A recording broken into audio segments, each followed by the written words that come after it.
Starting today, Friday, June 20th, Microsoft is selling the Surface Pro 3. How is it and should you get one? Watch our review.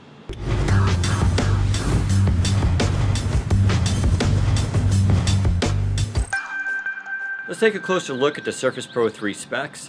Looking at the display here, it's 12 inches, 2160 by 1440. It's a big upgrade from the Surface Pro 2, and we really like the way it looks. It has very low reflectivity, and that's partially due because of the glass and the LCD. There's no air gap in between, and Microsoft is touting that as like one of the first major selling points here of the Surface Pro 3 in relation to other tablet devices out there. For other specs, you're looking at a Core i5, which is a 4300U processor. It's 1.9 gigahertz with a boost up to 2.9 gigahertz. Of course, you can also buy this in a Core i7 and a Core i3 version, although those won't be available till later in August. On the front of the device, you have a 5 megapixel camera, and you also have a 5 megapixel camera on the rear, along with microphones. The cameras are pretty decent, definitely one of the better ones I've used on a tablet, although they're not the best cameras in the world, and they'll probably not replace your smartphone. Still, in a pinch, they're definitely suitable, and especially for conference calls, they work very well. Coming around to the side here, you have a nice volume control rocker. The buttons are excellent, feels very good, not loose. The build quality, of course, on all Surface devices are always top-notch, and Microsoft is definitely continuing that with the Surface Pro 3.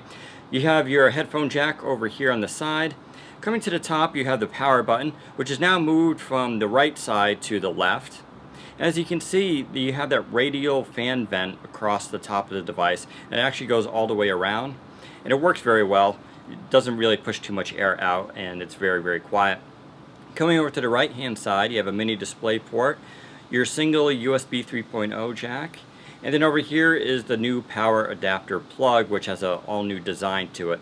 It's now a thin, and it works much better. It's much simpler to actually place in the plug as opposed to the older version, and it is of course magnetic, which works very well.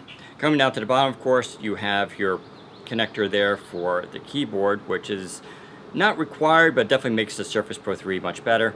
And coming on to the back, of course, you have the famous kickstand, which now opens to that initial position, but from there you can of course move it to any angle you want, and it works very well. Now, I've had this device for a couple weeks, and it has not loosened up whatsoever. It stays very stiff, and when you place it on a table and using it all day, you're not going to have any issues. It's very easy to close too, as once you go by a certain point, you can see it loosens up and closes right away. When it comes to the Surface Pro 3 keyboard, Microsoft has done a lot of improvements. Here we're looking at the one for the Surface Pro 2 and the Surface 2, as well as the original Surface series. It's basically the same keyboard, except the one for the Surface Pro 3 is larger. Only in the bezel region though. The keys themselves are the same size. The other major change is the trackpad. As you can see here, the new trackpad is made from the same material basically as the keys, although technically it's very small glass beads. The old touchpad, though, was made out of the same felt material as the keyboard, and as a result it wasn't as accurate. It was also very small, where they've greatly enhanced the size of the new one. Having said that, it's still maybe too small for a lot of people, especially when it comes to height. You sometimes want to scroll up higher, but due to size restrictions, you can't. It works, but you still may want to use a mouse on occasion. When it comes to the type cover on the Surface Pro 3, Microsoft has not changed the connector at all. In fact, it's the exact same one as previous, although there are some strong magnets in there. It's almost difficult to pull off, but that's actually a good thing to have. As you can see, it attaches very strongly. The new feature though is this. It's an extra row of magnets. And that's because the Surface Pro 3 can have a second position. You can leave it flat like this, or if you're using it on your lap, you can attach it that way.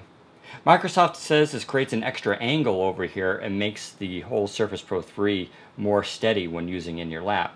I tend to agree with that. It does fit better in your lap, and it's easier to maintain. The Surface Pro 3 has a new pen. It's made by Intrigue, and it's a change from the previous Wacom. I think for casual users, they'll really like it. But for artists, they may have trouble adjusting. One of the coolest features is this button on top. By pressing it, even when the device is off, it will launch right into OneNote. This is a quick version of OneNote, so it allows you to jot down stuff very quickly. However, if you want to unlock the full version, you just tap that, and it goes into your full OneNote experience. When it comes to the Intrigue pen and writing on the Surface Pro 3, it's a really good experience. You can simply place your palm on the screen and it disables. You can then start writing and the pen will detect everything except your palm, and that's exactly what we want. Touch sensitivity is good, though Microsoft said they're going to release a tool to help calibrate that. Let's take a look at the Intrigue pen versus Wacom. As you can see, the Wacom one here on the bottom is made out of plastic, whereas the Intrigue is now made out of metal. The quality difference is much better for the Intrigue. It's slightly heavier, feels a little bit more robust, and it's even slightly thicker. You of course have those two buttons over here, whereas you just have the connector on the old version. On top, of course, you also have the button. It's a very well designed pen, it's definitely better quality, and I actually prefer it over the Wacom. When it comes to storing the Intrigue pen on the Surface Pro 3, it's a little bit awkward. Sure, you have this little loop here on the side, and you can just slide the pen in and out that way. And it works, although it does feel a little bit clunky. However, I'm not sure what else Microsoft could have done. The pen itself is actually thicker than the Surface Pro 3, so there's really no way you can put it inside the device. And since it is a really good quality pen, you don't want to compromise by making it super skinny, plastic, or any other way. So I'm not sure what else could be done in that case. You can, of course, place it in various other places on the device, including the keyboard here. And you can head to Windows Phone Central for more information on those tips. When it comes to performance on the Surface Pro 3, I have really no complaints. The Core i5 is more than enough to launch most applications. I really have had no issues. This is the same processor that's found in the Surface Pro 2, so if you're familiar with that device, you should be pretty comfortable using that on the Surface Pro 3.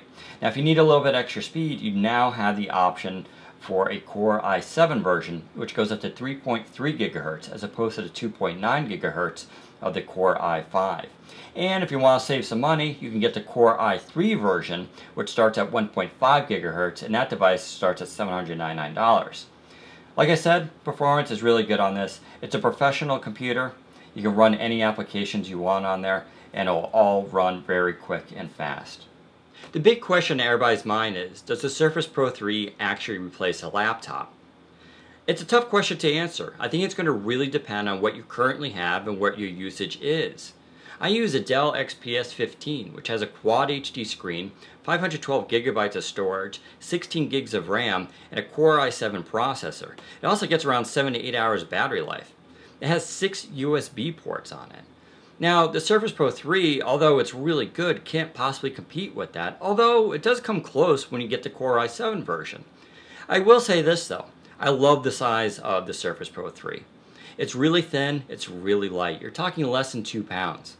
If I'm running out to the coffee shop, going out for it a day, I throw the Surface Pro 3 in my bag. It's what goes with me almost everywhere, because I can throw it in a shoulder bag and not even worry about it. My laptop, not even a question. Even though the Dell XPS is 4 pounds and it's actually very, very light for its size and power, it doesn't compare to a Surface Pro 3. So it depends how you're going to use it. But the question is, can most people afford both a laptop that's really powerful and the Surface Pro 3? If you can, definitely get both. However, if you can only choose one, like I said, it's going to depend on what you need it for. However, I think for most people who need to do basic computing, the Surface Pro 3 is more than enough. Microsoft is also touting the Surface Pro 3 as a tablet. So how is it? Well, at 1.7 pounds, it's definitely on the heavy side. It's also got a 12-inch display. That's much bigger than any tablet out there. Having said that, I actually really like using it. I don't have any issues. It works great, the screen looks wonderful, it's good to read magazines on, and of course games look outstanding. But if you're planning on holding it for a long time, then sure, it may get a little bit tiring. Same thing if you have smaller hands or you're just not used to holding heavier objects. It's one of those cases where you're going to have to go to the store and maybe hold it yourself. I don't think it's prohibitive. I don't think a lot of people are going to be bothered by it. But I think in comparison to the competition, it is something to consider when getting a Surface Pro 3. It's not going to be as light, and especially considering 8-inch tablets are the big rage these days, it's going to be hard to compete against those. The final question for people about the Surface Pro 3 is going to be price. It's not really cheap if you consider it to be a tablet. It starts at $799. It goes up to a very high $1,949. That's for the Core i7 version, which comes with 512 gigabytes of storage and 8 gigs of RAM. That's actually a lot for a computer, and that's where this really starts to change. If you think of the Surface Pro 3 as a laptop, then those prices are actually within range of high-end computers these days. And this is a premium device, make no mistake, this isn't for budget-conscious people. And don't forget, you also have to add in that $130 keyboard to the price. So it's not very cheap, but it is a quality device. And if you think about it as a laptop and not as a tablet, but something as a laptop that can be a tablet, those prices aren't too bad. However, I think it will somewhat prevent people from buying this device. And it's really going to depend on whether or not you actually have a laptop right now that's actually performing well, or you're looking to replace it. Seeing as the Surface Pro 3 runs a Core i5, Core i7, or Core i3 processor, how warm it gets may be of a concern for some people, but I can say it's really not an issue. It does get a little warm, especially on the back, but it doesn't get hot. You'll never feel like it's just too much temperature. The fan itself is also very quiet. You really have to push it to make it come on. In fact, it was a few days before I even heard it. That happens when you play high-end video games, and for the most part, you're not going to ever hear it. Even when it does come on, it's not loud at all, and it's actually kind of pleasant sounding. Although it sounds sort of like a steam pipe hissing a little bit. But it goes away pretty quickly, and as soon as you turn the device off, it too shuts off. Overall, Microsoft has done a very good job here of keeping it quiet. So that's our review of the Surface Pro 3. I happen to really like it and think it's a huge improvement over the Surface Pro 2, but I don't think it's going to be the device for everybody. Still, if you can afford it, definitely get one. Tell us what you think though. Head to Windows Phone Central for more information. Take care, bye.